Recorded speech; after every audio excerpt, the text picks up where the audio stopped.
Updated November 21, 2017, 230,631. The Australian government has been called on to disclose all defence deals it has made with Saudi Arabia, as the humanitarian crisis in Yemen worsens.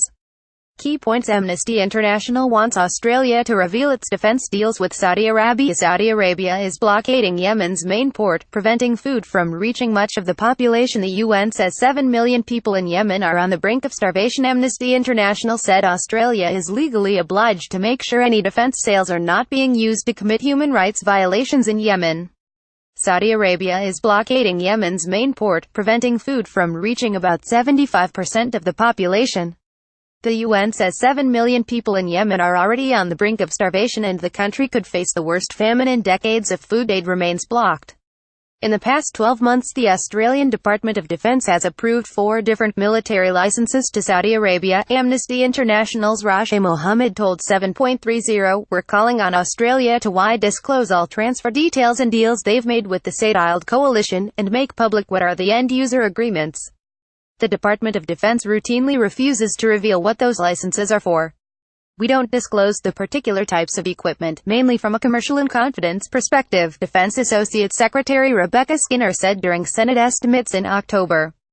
Has the department assessed whether any previously supplied Australian equipment has been used by the Saudi coalition in unlawful attacks on Yemen? Senator Peter Wish-Wilson asked. "We are unaware of any equipment or things they have received, export permits, being used in such a way," Ms. Skinner said. Last week, Defence Minister Marise Payne was questioned in Parliament over an Australian Navy training exercise with the Saudi Navy in the Red Sea in August, which has been criticised by it and human rights groups and the Australian Defence Association. The Saudi coalition war effort has been supported by the US and the UK. Both have also made billions selling the Kingdom arms.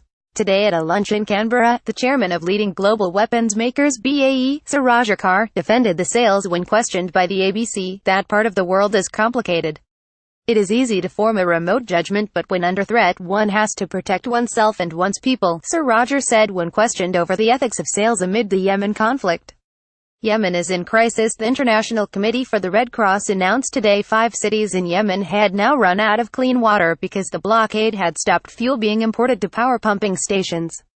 The UN has told 7.30 hospital generators in Yemen could be out of fuel in a matter of weeks. "We are sitting at probably 2 to 3 weeks supply of fuel, for water truck delivery, for the pumping of clean water to prevent cholera, for the hospitals to continue to treat people," the UN's aid coordinator for Yemen, Jamie McGoldrick, said. "And if it runs out, then the tragedy just gets exacerbated to a level that we can't even imagine what it looks like." A doctor at al-Sabeen hospital in the capital Sana'a told 7.30 there were already signs of an impending diphtheria crisis. "We have a shortage and a lack of the medicine and the antitoxin due to the blockade. Now we cannot find this medicine. So the mortality will increase and the spread of the disease will increase," Dr. Najla Al-Senboli said. She said 90% of children being admitted to the hospital were suffering malnutrition. "It really is 21 million people who need aid or protection to survive," said Suzanne Megan, an Australian aid worker who has been working in Yemen for the Norwegian Refugee Council. "We don't know what it will take to get people to pay attention to Yemen. We feel that for 2.5 years we've been saying, the situation's getting worse, the situation's getting worse, there's an impending crisis in Yemen. It's no longer impending. Yemen is in crisis."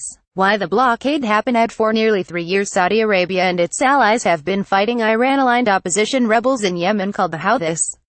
The allies are trying to restore the government of President Abdrabbuh Mansur Hadi, who was overthrown by the Houthis.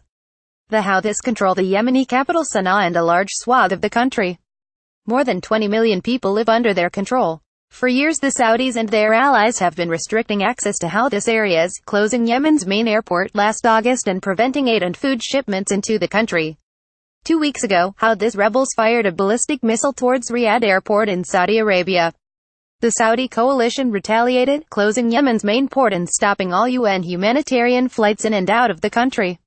Saudi Arabia said the tight new measures were to stop Iran smuggling weapons to the rebels.